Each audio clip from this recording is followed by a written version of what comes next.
Random House Audio presents Smoke-Free in 30 Days, The Pain-Free Permanent Way to Quit by Daniel F. Seidman, Ph.D.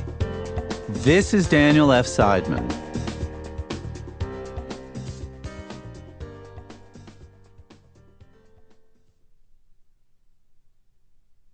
Author's note. My earliest memories of my parents all feature smoking. My father with a pipe, cigar, or cigarette sitting on the back patio, or my mother with a cigarette at a family party. Both eventually quit, but not until they were seriously ill and it was too late to save their lives. My father died much too young, at 47, from heart disease, and my mother died from the ravages of lung cancer at 59. Seeing the harm tobacco did in my family no doubt set the course of my professional career. I became a clinical psychologist and a psychotherapist, and then dedicated my professional life for the past 2 decades to helping smokers quit.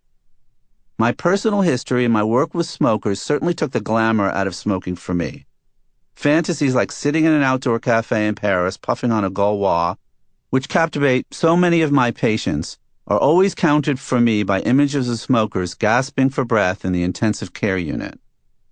If you were listening to this book, you must have had your own doubts about the allure of cigarettes. Perhaps you have tried quitting before, or perhaps you're just fed up with living with an addiction. Addiction is a private agony.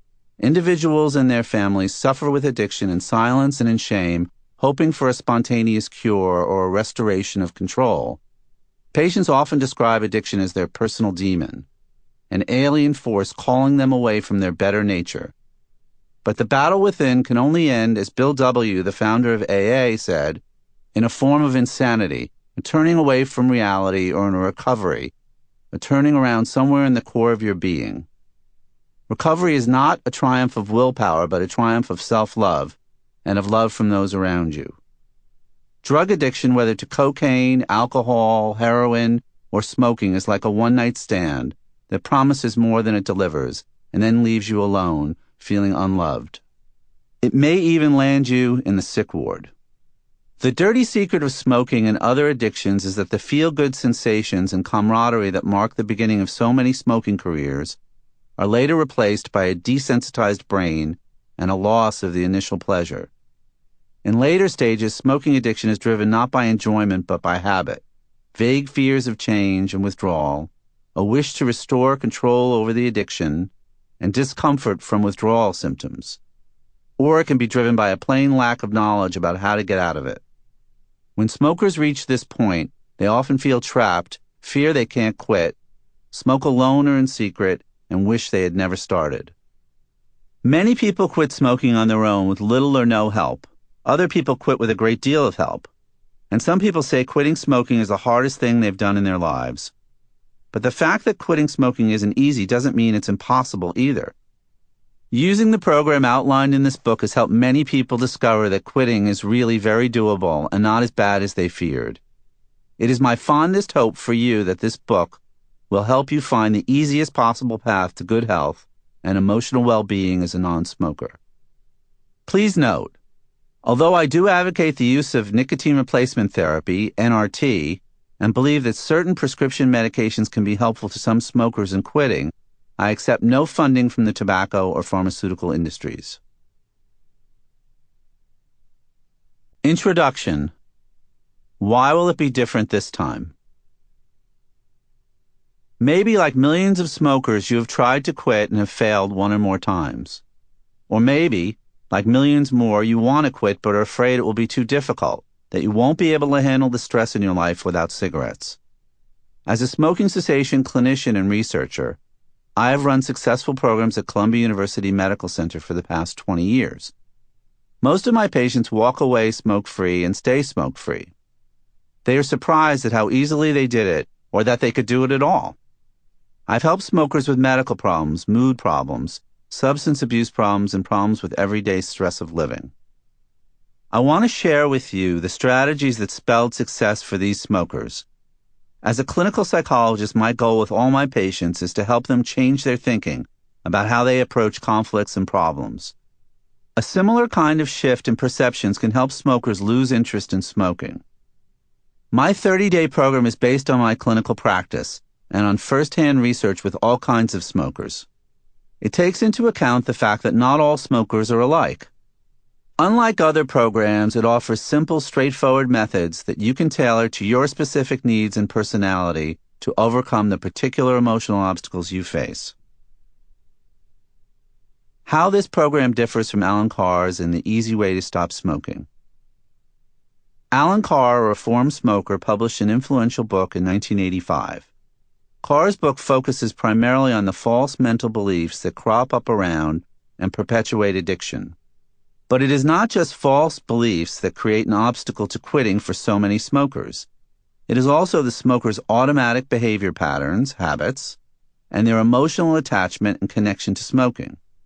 Despite this, Carr says, do not avoid other smokers, and do not change your lifestyle in any way purely because you've stopped smoking. Often it is not enough to give up a habitual behavior, especially when that behavior involves an emotional attachment, however negative, without finding a new, more rewarding behavior or attachment. In other words, it is important to develop new behavior patterns to replace the old destructive ones. This makes it less likely that you will fall back into smoking. Once the old road, old behavior is blocked off, with a little effort you can get used to taking a new road, new behavior, until it becomes second nature. However, what you can't do is keep doing the same thing or walking down the same road if you want a different and a better outcome. As explained by Norman Doidge in his book, The Brain That Changes Itself, there is growing evidence from the field of neuroplasticity that if an established pathway or mental track, otherwise known as a habit, is blocked and replaced by a new behavior, it is not only the behavior that changes. The brain can also reorganize and rewire itself in as little as just a few days. But Doidge explains that quick learning, daily, weekly, doesn't necessarily become permanent, whereas sustained practice of new behaviors over 6 months in some experiments solidifies the learning by building new connections in the brain. This understanding fits well with the experiences of many smokers. Some report a rapid adjustment to going smoke-free. However, it can take practicing new behaviors and new ways of thinking over time to solidify their gains so that they become truly at home in their new smoke-free lives. One of the most controversial statements Carr makes in his book concerns the belief that because nicotine is part of the problem, nicotine replacement therapy, NRT, cannot be part of the solution. Carr writes, all NRT does is prolong the life of the little monster, the physical withdrawal, addiction, which in turn prolongs the life of the big monster, the brainwashing about the need to smoke. The Smoke Free in 30 Days program takes a very different position on NRT. Our program is fully compatible with NRT, and we also provide much-needed guidance on how to use it effectively. In my view, misuse and fear of NRT are two of the biggest reasons so many people have not had more success with it. In short, the Smoke Free in 30 Days program is not just about changing the way you look at the smoking problem, although honing a positive mental attitude is indeed a key part of going smoke-free for good. This book focuses as well on efforts you can make, actions you can take, and concrete strategies you can follow, including the effective use of NRT, to make stopping smoking as easy and successful as possible. Once smokers release themselves from their dependence on smoking, they have to develop the emotional security to handle whatever life throws their way, and the clear understanding that smoking tobacco does nothing to help them cope. Although a small number of smokers may need to stay on NRT for a while after they quit, this is always far better for their physical and emotional health than smoking tobacco. Some people find NRT objectionable, but again, not all smokers are alike, and many people can benefit from this strategy.